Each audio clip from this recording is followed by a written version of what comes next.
नमस्कार, जय हिंद, वंदे मातरम। दोस्तों, झारखंड के विधानसभा चुनाव में आदिवासी बहुल सीटों को जीतने के लिए झारखंड मुक्ति मोर्चा पार्टी के नेतृत्व वाले इंडिया गठबंधन और बीजेपी की अगुवाई वाले एनडीए गठबंधन के बीच कांटे का मुकाबला जो देखने को मिल सकता है। 81 सीटों वाली झारखंड की विधानसभा में 28 सीटें अनुसूचित जनजाति के लिए आरक्षित हैं। बीजेपी ने झारखंड के चुनाव में धर्मांतरण को मुद्दा बनाया है, जबकि झारखंड मुक्ति मोर्चा पार्टी और कांग्रेस ने सरना कार्ड खेला है। झारखंड में आदिवासी मतदाताओं की आबादी 26% है।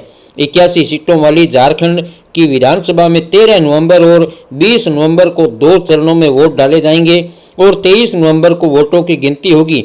बीजेपी ने अपने संकल्प पत्र में लोक लुभावने वादों की भरमार की है। बीजेपी ने झारखंड बनने के 25 साल पूरे होने पर 25 संकल्प लिए। इन संकल्पों में ओबीसी के लिए 27% आरक्षण को बरकरार रखे जाने, हर जिला मुख्यालय को राजधानी रांची से जोड़ने के साथ ही वृद्ध, विधवा और दिव्यांगों के लिए 2500 रुपये तक की मासिक पेंशन लागू करने जैसे कई बड़े वादे पार्टी की ओर से किए गए हैं।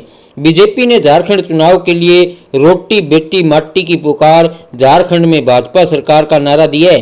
दूसरी ओर मुख्यमंत्री हेमंत सोरेन की अगुवाई में इंडिया गठबंधन भी लगातार चुनावी कार्यक्रमों को रफ्तार दे रहा है। हेमंत सोरेन और कांग्रेस, राजद और वाम दलों के बड़े नेता चुनाव प्रचार में जुटे हुए हैं।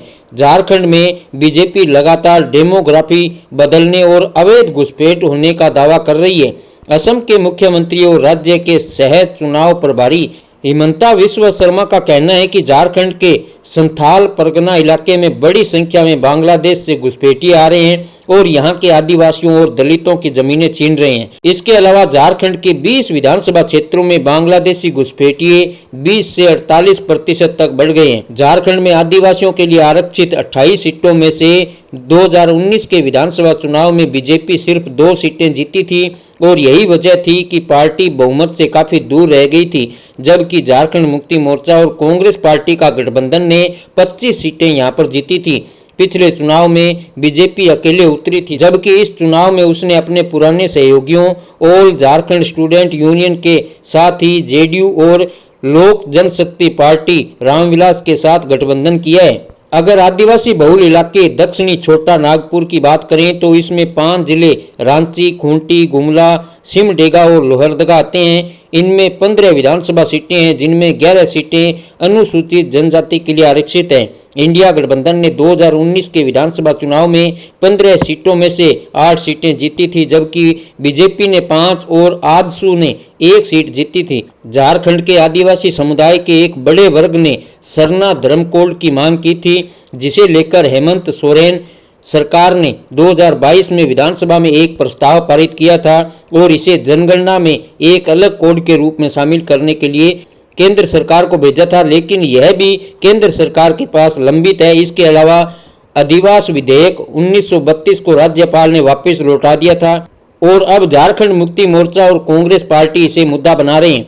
वहीं इंडिया गठबंधन को मैया सम्मान योजना से वोट मिलने की उम्मीद है। इस योजना के तहत 10 से 50 साल की हर वंचित महिला को 1000 से बढ़ाकर 2500 रुपये दिए जाने का प्रस्ताव है। ऐसे में दोस्तों, आपको क्या लगता है, इस बार के झारखंड विधानसभा चुनाव में कौन सी पार्टी या कौन सा गठबंधन जो है झारखंड के अंदर ज्यादा सीटों पर जीत हासिल करता हुआ दिखाई दे रहा है और बहुमत के आंकड़े को पार करता हुआ दिखाई दे रहा है? आप अपनी राय हमें कमेंट में जरूर बताएं और इस वीडियो को लाइक और ज्यादा से ज्यादा शेयर जरूर करें। धन्यवाद।